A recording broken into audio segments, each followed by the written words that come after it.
방송입니다. 오늘 전해드릴 주간 뉴스는 3가지 포인트입니다. 먼저 간추려드립니다. 첫째, 유사 N번방 증식입니다.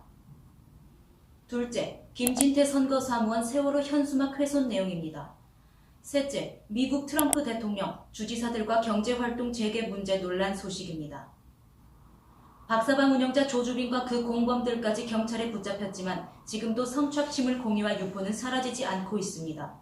N번방에 대한 국민들의 분노를 비웃듯 유사 N번방은 계속 나오고 있습니다.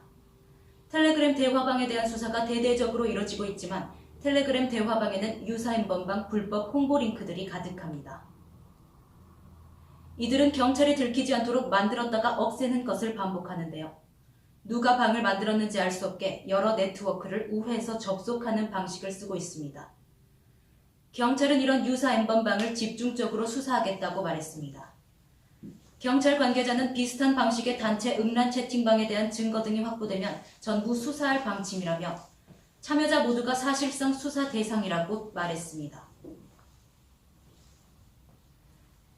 미래통합당 김진태 후보의 선거사무원이 세월호 6주기 현수막을 훼손한 것이 드러났습니다. 이 남성은 현장에서 붙잡혔는데요. 해당 현수막을 걸었던 시민단체 관계자가 경찰에 신고했습니다. 강원 춘천경찰서는 재물손괴 혐의로 이 용의자를 붙잡아 조사 중입니다.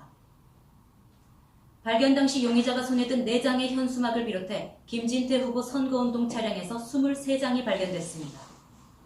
김 후보는 페이스북에 선거사무원의 개인적 일탈 행위일 뿐이라면서 해명했습니다. 또한 나중에 보고받은 일이지만 미리 알았다면 당연히 말렸을 것이라며 해당 사무원은 그만뒀다고 밝혔습니다. 그러나 시민단체는 세월호 현수막 훼손이 김 후보 측 선거사무원 개인의 과실이나 우발적 폭력이 아니라고 강조하고 있습니다.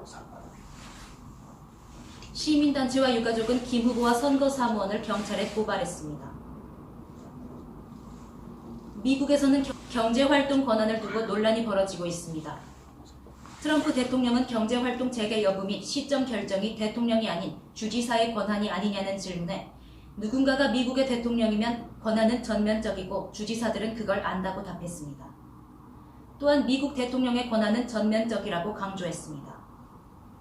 그러자 일부 주지사들은 헌법에 위배되는 발상이라면서 공동 대응에 나섰습니다. 뉴욕과 뉴저지 등 동부 7개 인접주는 경제 재개 준비를 위한 실무협의체를 구성했습니다.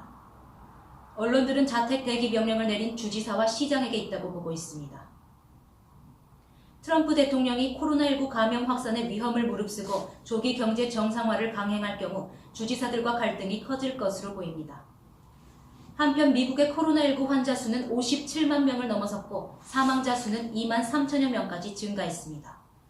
미 보건당국은 이번 주 안에 정점에 도달할 것으로 내다봤습니다. 4월 셋째 주 주간 뉴스는 여기까지입니다.